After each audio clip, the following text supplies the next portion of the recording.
Le débrief, l'émission sur toute l'actualité du foot régional avec Radio VSM et le foot normand.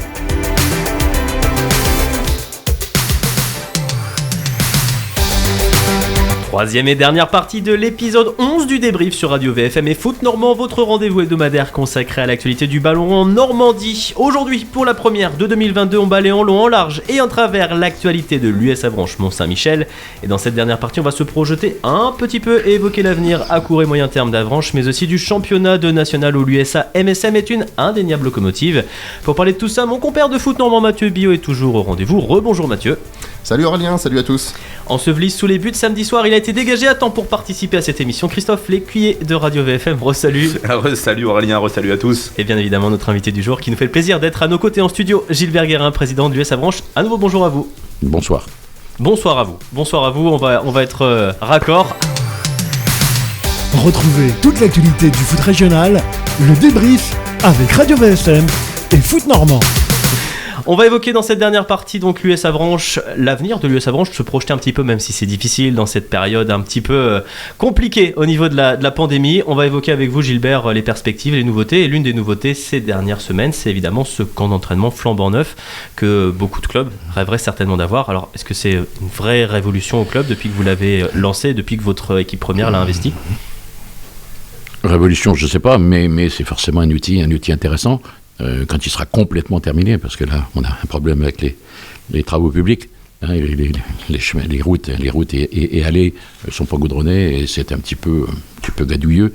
Hein, c'est pas très agréable, mais le reste est chouette, je crois, hein, à la mesure d'un club de national. Peut-être un peu mieux même. À la mesure d'un club de Ligue 1, Ligue 2 presque quand même. Non, faut peut-être pas exagérer, mais on a les outils quoi. On a les outils et ce sera au moins pas ça qui s'avèrent qui poseront problème si on devait si malheur devait nous arriver. Oui, parce que c'est un héritage. On rappelle que ça appartient du coup au club. Hein. C'est le club en grande partie qui l'a financé, avec bien entendu aussi des subventions des collectivités publiques. Mais vous avez apporté, on va dire, largement votre eau au moulin. Ah, on a investi le terrain qui était municipal, sur lequel on a signé un contrat, un bail amphithéotique de 18 ans. Donc on fait ce qu'on veut pendant 18 ans, avec l'accord de la mairie évidemment, parce qu'on s'entend parfaitement avec la mairie. Et on a construit des bâtiments, on a construit des terrains, on a déplacé des milliers de mètres cubes de terre, et on a fait 4 terrains en herbe, plus un terrain synthétique nouvelle génération. On a créé un bâtiment de 1000 mètres carrés où il y a 4 vestiaires pour les jeunes, les féminines et autres, plus un vestiaire de 75 mètres carrés pour l'équipe première, avec en annexe cryothérapie, salle de kiné, salle de to-be, un mini amphithéâtre même, on s'est amusé. Hein, puisque tout ça coûtait pas très cher, puisque il y a eu beaucoup de bénévolat de fait de par les entreprises, hein, dans le cadre du mécénat, ou par les vrais bénévoles qui sont vraiment des garçons du club, hein, qu'on joue en première pour certains. Tout ça aidé par des gens qui ont les sympathies de nous aider, dont certains à Vire, ils se reconnaîtront. Non, c'était une épopée formidable. J'espère que les jeunes et les générations futures qui se serviront de cet outil auront une pensée pour tous ces bénévoles et pour les heures qu'on a passées, mais sincèrement, on a passé du bon temps également. Hein, ça a été difficile, mais on a passé du bon temps. Et j'ajouterai qu'on n'a aucun crédit sur cet investissement-là qui, il a fallu tout payer, il y en a pour 3 millions, enfin 2,5 millions, 3 millions, quoi. Et là, on a une juste, et je remercie les politiques, une subvention de la région et du département de la Manche. On attend encore la subvention de la Fédération française de football, mais c'est en négociation. Le Covid est passé par là. Christophe ? Est-ce que c'est le projet de vos 32 ans de présidence, Gilbert Guérin ? Non, parce qu'il en reste des projets. Ça fait tant qu'on est. Je commence à être âgé, mais je suis pas forcément vieux dans ma tête. Et des projets, j'en ai encore. La preuve, c'est qu'on va attaquer une tribune à la rentrée là. On est sur les plans, une tribune sur ce terrain-là. C'est au moins celui des 32 premières années. Oui, enfin, on a déjà fait le siège. Le siège nous appartient. On a un siège qui fait 500 mètres carrés sur 2 niveaux, 250 mètres carrés par niveau. On a les locaux VIP. Je rappelle que les tribunes non couvertes à Avranches nous appartiennent. On vient de récupérer 3 terrains de futsal en périphérie d'Avranches. Ça appartenait à un privé, mais sous couvert de l'agglomération. On vient de récupérer ces 3 terrains-là. Donc c'est un plus. C'est un plus, c'est une gestion également en plus, qui coûte, mais par contre où les gosses vont pouvoir s'épancher, quand les conditions météo le permettront, et puis on va essayer je m'adresse au président de dire, on va essayer de monter chacun une équipe de futsal pour que on développe cette activité-là, qui est sympa et qui est un plus par rapport au football. Monsieur le Resteux sera très très content qu'on puisse créer des clubs de futsal. Alors vous évoquiez les projets que vous en avez encore, pas forcément sur des structures, sur des bâtiments. Il y a quoi comme autres idées à l'US Avranches ? Est-ce qu'on peut révéler maintenant ? Non. On en parlera ensemble. Mais non, vous savez, faut garder la poire pour le soif. On verra, mais on peut parler d'un petit internat pour faire des stages et autres. On va essayer de créer cette structure-là, et pourquoi pas le rêve, c'est pour ça qu'on en parle. Quand les gens de la direction des sports sont venus nous voir, ils ont dit mais comment se fait-il que votre outil soit pas à disposition des Jeux Olympiques, et ça nous a donné l'idée de dire tiens, peut-être qu'on pourrait profiter des subventions justement pour moderniser, pour affiner un petit peu le projet et se servir de base arrière à une équipe comme la Tunisie, ce sont des amis, s'ils étaient qualifiés pour les Jeux Olympiques, Tunisie ou d'autres pays, sachant que les grandes nations iront forcément vers Oulgat ou voir les structures du Stade Malherbe ou du HAC, mais pourquoi pas des pays qui ont besoin d'être auprès de la mer, dans une structure chaleureuse, on sera éventuellement à leur disposition. Voilà, maintenant c'est un rêve. En termes d'organisation, ça va se présenter comment, président, pour celles et ceux qui côtoient régulièrement l'US Avranches ? Vous avez évidemment toujours votre terrain d'honneur à Fenouillère, ça va pas changer. C'est plus dans le fonctionnement quotidien, en fait. Comment il va être mis à disposition des autres équipes du club, ce magnifique outil que ce centre d'entraînement ? Parce que vous allez y accueillir quand même des compétitions officielles, de jeunes notamment ? On accueille les compétitions de jeunes. Ça a été créé pour l'entraînement, mais ça a été créé pour ça également, puisque tous les terrains, Jacques, on dit des bêtises, 4 terrains sur 5 sont aux normes de la fédération, et on peut jouer jusqu'en R1. L'éclairage est fait pour un N3, puisque vous le savez, et on a obligation d'avoir un terrain de repli. Donc, il n'y en a pas beaucoup qu'en ont au jour d'aujourd'hui dans la région. Je propose à Sévirois de venir quand il voudra, quand il aura besoin de terrain de repli, et de déclarer comme terrain de repli le terrain d'Avranches. Il ne s'en coûtera pas très très cher, on s'arrangera. Il y a déjà eu un match de la N3 d'ailleurs sur. Oui, bien sûr. Il est homologué pour la N3 et l'éclairage également. Et donc les 19 nationaux jouent également dessus, les 17 nationaux aussi. Donc il n'y a pas de. Les R1, puisque toutes nos équipes de jeunes sont au minimum en R1. Oui, c'est ça, toutes nos équipes de jeunes sont au minimum en R1. Donc tout le monde aujourd'hui va s'entraîner et va jouer là-bas. On va vous délaisser un petit peu le mythique terrain du lycée, là, le terrain synthétique. Non, parce que la ville sur ces deniers va refaire la pelouse et l'éclairage, et on reviendra faire des matchs là-bas évidemment, parce que c'est plus facile sur les terrains synthétiques, mais il est beaucoup occupé par le lycée Littré, la fameuse section sportive du lycée Littré qui est extraordinaire. Qui a été créé, il faut le dire, qui a été créé par l'US Avranches à la base, qui a été officialisé par la fédération et qui est soutenu un peu par la Ligue de Normandie, mais c'est eux qui occupent beaucoup ce terrain-là. Mathieu Billot. Pour généraliser un petit peu, l'une de vos grandes batailles, c'est une possible création d'une Ligue 3 professionnelle. On a l'impression qu'il se passe un petit peu des choses depuis quelques temps. Donc on rappelle que la Ligue 1 et la Ligue 2 vont passer à 18 clubs d'ici 2024-2025. Donc forcément, il y aura des descentes supplémentaires. Ça va se resserrer en national. Au niveau national.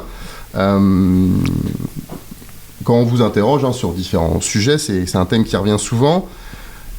Est-ce que vous y croyez plus que jamais à cette Ligue 3 professionnelle dont l'US Avranches pourrait faire partie, avec un troisième niveau vraiment 100% professionnel? Il y a un pas là, parce qu'on a entendu que les clubs qui descendraient de Ligue 2 pourraient conserver leur statut plus longtemps que les 2 ans jusqu'à présent qui étaient en vigueur. Écoutez, je peux vous répondre alors, mais quasiment par l'affirmative. Ça se fera. Ça se fera. Nous, on est sur le projet depuis 5 ans, et je vais mettre un petit bémol, c'est pas parce qu'on est depuis 5 ans que ça va se faire. Ça va se faire parce que par la force des choses, ils n'ont pas entendu Guérin et ses amis. Ça a simplement fait avancer la réflexion, mais encore une fois, c'est une histoire de gros sous. Pourquoi la Ligue 1 serait réduite à 18 clubs? Tout simplement parce que ça fera plus d'argent, on va récupérer 10% d'argent de plus, sur les droits télé. C'est aussi simple que ça. Et puis la télévision n'a pas envie d'un derby 3 Clermont. Ça ne les intéresse pas. Ce qui les intéresse, c'est PSG Marseille. Je le tiens de la bouche de Vincent Labrune, avec qui je m'entends très bien, et qui la même chose en Ligue 2. On va réduire. Donc, du coup, il y a 4 équipes qui vont descendre. Ça veut dire que en l'an 2024, la Ligue 3 sera forcément officialisée. C'est plus dans les cartons, c'est officiel maintenant. Il y aura 6 descentes en national, 2 ans de suite. Donc, c'est terrible. Il faudra rester dans cela. Encore une fois, je rêve éveillé, c'est un peu notre slogan, je rêve éveillé, mais je me dis que notre but, ce serait éventuellement et d'où la création du centre d'entraînement, d'où la création de la société anonyme, de dire voilà, est-ce qu'on peut rester dans ces clubs-là, qui seront forcément professionnels, puisque il restera 5-6 clubs maximum sur 18, il restera 5-6 clubs amateurs. Donc on ne pourra pas faire jouer des amateurs avec. Donc on espère, nous, de faire partie de ces clubs-là, ce que c'est utopique, sans doute, mais encore une fois, si on arrête de rêver, il paraît qu'on meurt. Donc on peut dire que les 2 saisons qui vont s'annoncer, alors celle-là bien évidemment reste importante, on est à peine à la mi-saison, il reste un match, mais les 2 saisons qui s'annoncent vont être diablement importantes pour l'avenir à long terme, au moins à moyen terme de l'US Avranches. Ça va être terrible, mais pas que l'US Avranches. On compte tous les clubs amateurs actuels. Mon copain Pierriou, qui est mon vrai pote, qui est président de Concarneau, qui est Concarneau, c'est ça, qui est en tête aujourd'hui. J'ai dit, mais monte, il est inquiet. J'ai dit, mais monte, au moins déjà, tu auras gagné une année, et peut-être que tu iras en Ligue 3, qui sont d'objectifs également. Donc, encore une fois, il a la chance, il peut avoir la chance d'y aller. Pour qu'il y aille, parce qu'il y aura forcément un moment de l'argent, quoi. Il y a forcément de l'argent qui retombera des droits télé. Alors s'il leur manque 3 points à la fin de la saison, Gilbert, ce sera un petit peu à cause d'Avranches. On sera ennuyé effectivement, mais il m'en voudra pas. On plaisante évidemment. Mathieu ? Ouais. Bon, avec tout ce qu'on entend, vous n'êtes pas prêt de passer la main. Donc on l'a déjà répété pas mal de fois. Ça fait, vous attaquez votre 32e année à la présidence de l'US Avranches. Est-ce que vous serez président encore pendant 32 ans ?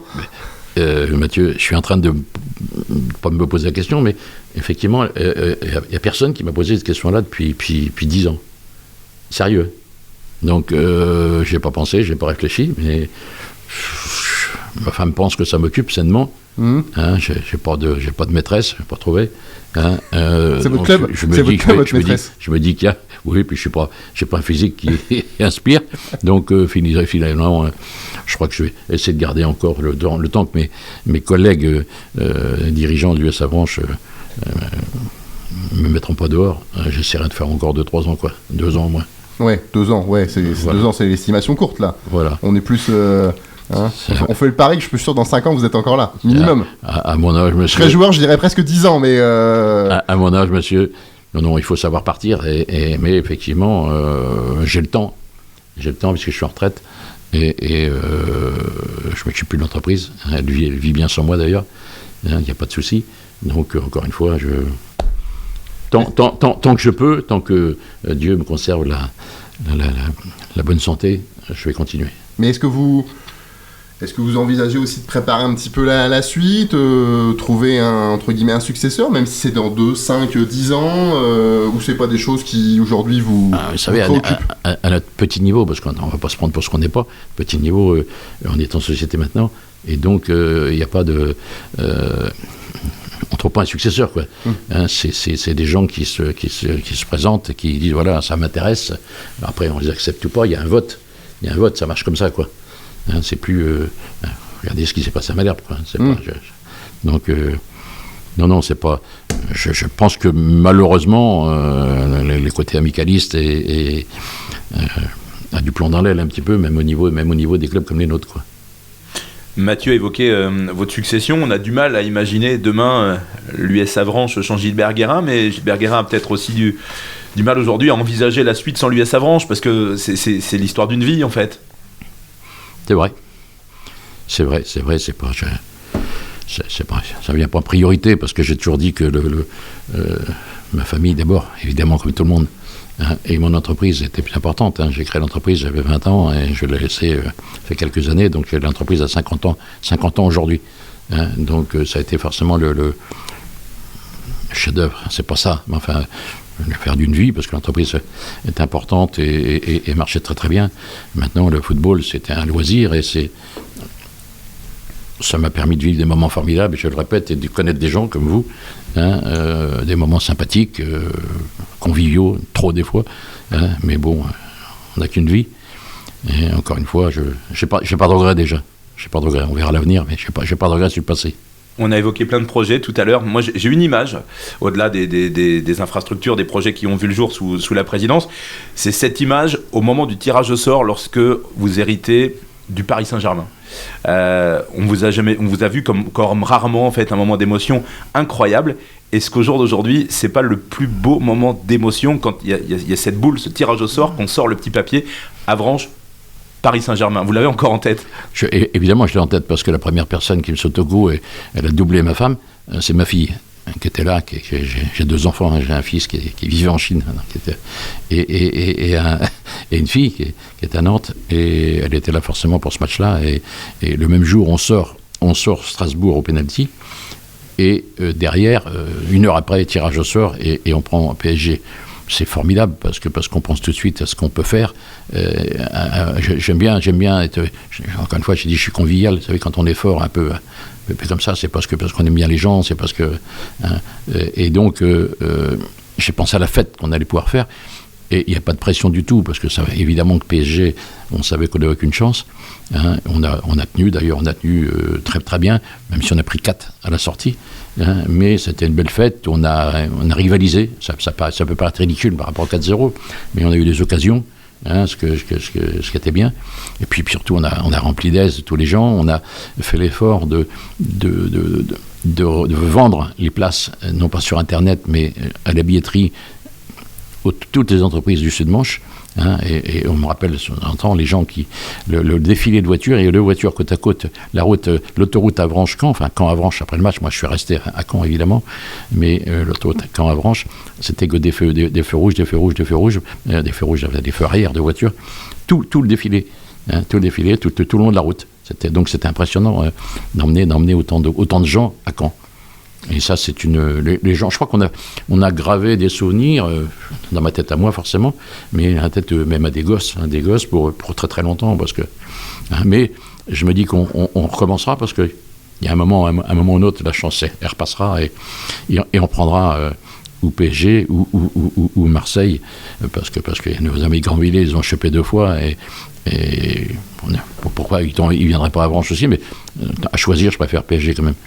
Alors messieurs, on va conclure sur une note positive, parler de l'actualité encore immédiate. Ce sont vos U18 en Gambardella qui se sont qualifiés ce week-end 3-1 sur le terrain de Saint-Privé-Saint-Hilaire, ce qui nous raccroche à une autre spécificité de l'US Avranches. On réfléchissait tout à l'heure hors antenne à la rareté du cas, au côté unique du cas, c'est que vous avez 4 formations au niveau national, vos U17, vos U19, l'équipe réserve et donc l'équipe nationale. C'est extrêmement rare, on imagine que niveau formation, on ne peut pas faire mieux, ça c'est une fierté aussi. On est satisfait, quoi. C'est pas facile de le dire. Hein, c'est pas facile de le dire parce que on va penser qu'on est prétentieux. Ça reste une réalité. Qu'on soit ambitieux, c'est bien. Prétentieux, c'est pas bien. Et ça permet pas de durer. Hein, mais effectivement, on est le seul club amateur sur les 15 500 que compte la fédération. On est le seul club qui ait 4 équipes masculines au niveau national. Et ce qui fait de nous probablement le meilleur club amateur de France. Je l'ai dit, hein, c'est prétentieux. Hein. Mais c'est pas mon travail à moi. Hein, c'est le travail des éducateurs, c'est le travail des dirigeants, c'est le travail de toute une équipe depuis des années et des années. Hein. Il y a des gens qui sont décédés, qui ont mis les premières pierres de cet édifice-là. Et quelquefois, ça ne durera certainement pas, mais je crois qu'il faut le faire parce que on n'a pas 10 000 habitants chez nous et je crois que c'est une réussite. C'est une réussite. On est au bout, messieurs? Voilà, c'est parfait. On a suffisamment parlé de la Gambardella, messieurs, parce que j'avais fait la promesse à Anthony non. Gosselin qu'on allait parler de la Gambardella. Anthony Gosselin, c'est un Virois qui est dirigeant à l'US Avranches avec son fils Mathéo qu'on salue. Il nous écoute, je vais me faire fusiller, messieurs, si on ne met pas suffisamment à l'honneur la qualification des jeunes de l'US Avranches pour la Gambardella. Mais évidemment que non, parce que je pensais qu'il restait encore, mais c'est vrai que vous parlez beaucoup, ou c'est moi. Hein, mais évidemment, on pourrait parler des heures. C'est un clin d'œil à Jean-Noël, à Florian. Et à tous ces gosses qui sont les coachs et à tous ces gosses et tous ces dirigeants qui tous les samedis ou tous les dimanches vont à Lille, vont à Lens, à la tête, enfin au volant des minibus et qui sillonnent la moitié de la France, hein, pour encadrer ces jeunes. Hein, et la prouesse est de taille sur un terrain qui était un petit peu miné. Hein, le terrain de Saint-Privé est un terrain qui est un peu cabossé, mais néanmoins ils ont passé le cap. On espère tomber surtout pas Malherbe ni Le Hac, ce serait dommage, hein, ni Quevilly. Hein, mais il y a plein de clubs, et pourquoi pas le Paris Saint-Germain.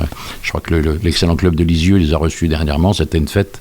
Et pourquoi pas après les seniors du PSG recevoir les Simons et autres Xavi et autres tous les gosses du PSG à Avranches contre les nôtres, ce serait une belle fête également. Et avec un autre jeune Virois dans les rangs de l'US Avranches, hein, c'est Elouane, l'avait dit Vincent, on ne l'oublie pas. Si on n'a pas trouvé la passerelle entre l'US Avranches et le Stade Malherbe, du moins pas suffisamment, elle existe bien entre Vire et Avranches, hein, président. Mais elle existe, cher ami. Dans les deux sens. Elle existe dans les deux sens et surtout elle existe avec tous les clubs de la région parce que on n'est rien sans tous les clubs qui peut y avoir tout autour. Hein, on a des garçons de Salon, des garçons de Cherbourg, on a des garçons de Flers, des garçons de l'Aigle, on a des garçons de Fougères. Hein, Fougères, Dinan, on est à la rencontre de 2 ou 3 départements, voire régions, et on se sert autour. Hein, les gens amènent, il y a des voitures entières, hein, de gosses en 13 ans, 14 ans, que les gens aillent voir les classements de l'US Avranches, vous verrez que c'est pas trop mal. Hein, c'est pas trop mal. Merci beaucoup, messieurs. Mathieu Billot, Foot Normand, Christophe Lécuyer, Radio FM pour votre présence. Merci beaucoup, Gilbert Guérin, président de l'US Avranches, pour avoir fait le déplacement et avoir partagé vos souvenirs et aussi forcément vos expectatives pour la suite.